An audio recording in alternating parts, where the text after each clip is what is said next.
pagpasok ni Coach Charles Chu nga po para sa Phoenix bilang pinakabagong head coach ng team, tila ito na ang pagbabago ng lineup ng Phoenix Fuel Masters matapos ngang mapabalitang nag-sign na itong kilala ring big man na si Will Gosum batay sa naging report ng Basketball Zone. Pumirma na nga po ito ng 2-year deal batay sa source na to. So sa mga hindi nga po nakakaalam o hindi masyadong familiar dito kay Will Gosum, ito nga po ay may magandang background din sa rookie nito, sa rookie year niya sa NCAA noon na. Tapos sa paglalaro niya nga po sa College of St. Benilde, naging NCAA Philippines MVP nga po ito taong 2022. Si Will Gosum nga po ay kilala rin bilang physical maglaro sa court, mahusay na rebounder at steady scoring player. So bago nga ito sumali sa PBA draft, nito lang season 15 ng PBA draft, ito yung nakapaglaro muna rin sa MPBL. So sa mga hindi nga po nakakaalam si Will Gosum nga po ay number 8 overall pick nito lang sa season 50 sa PBA para sa team ng Phoenix Fuel Masters.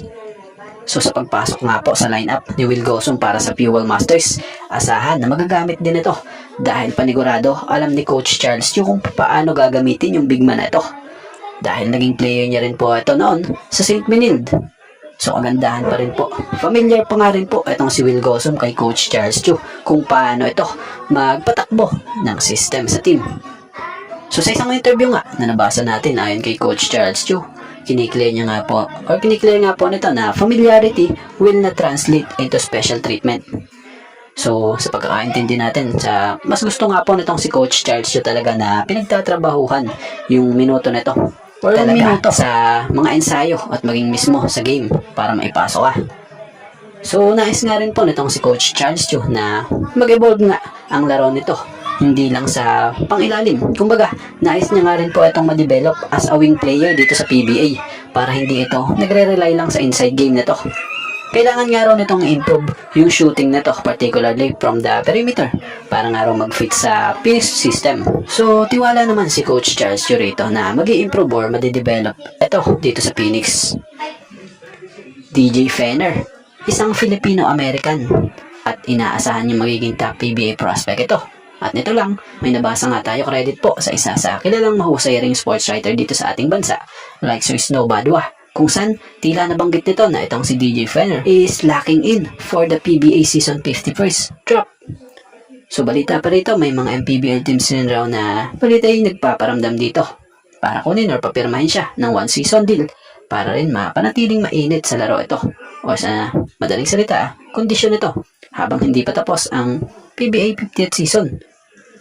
So yun nga batay sa pagkakaintindi natin.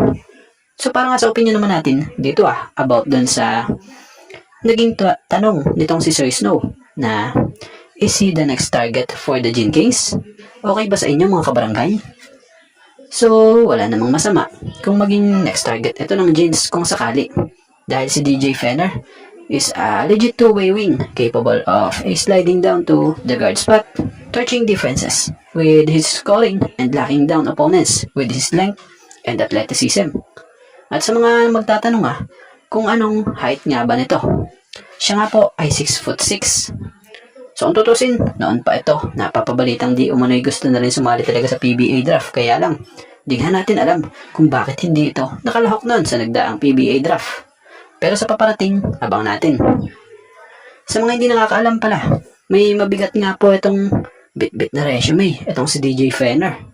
Sa mga hindi nga po nakakaalam nakapaglaro rin ito sa iba't ibang teams, liga sa iba't ibang bansa, gaya sa bansang Hungary, Greece, Finland, Bosnia and Herzegovina, Serbia, Portugal, Poland, Netherlands. Naging parte nga rin po ito ng team ng Strong Group Athletics.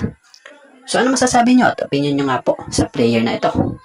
Pero syempre for sure maraming magre-react din dito na mga fans, dahil yung iba talagang ang sasabihin nila dito big man talaga ang kulang ng Hinebra at hindi ganito. Pero yung iba, kung kayo ang tatanungin tulad ngayon, kung kayo ang nasa pwesto ng Hinebra at hawak nyo ang rights ng Jeep sa first round pick, susunggaban nyo ba ang 32-year-old experienced player na si DJ Fenner? At dito tayo patungkol kay Norbert Torres. So, fit na fit talaga sa system ni Coach Tim etong si Norbert Torres, dahil kahit saan mo siya ilagay na position, mapa center or forward, talagang nalalaro niya ng maayos. Especially nga yung 4 na kung sa ay threat siya dahil nahahatak niya palabas yung depensa pag tumayo na siya sa 3-point area. Dahil si Norbert nga po, kilala rin bilang player na nasa type na modern big man. Malaki ang pakinabang na may shooting nga po siya sa perimeter. Tapos big man na kayang pumoste sa ilalim pag kinakailangan.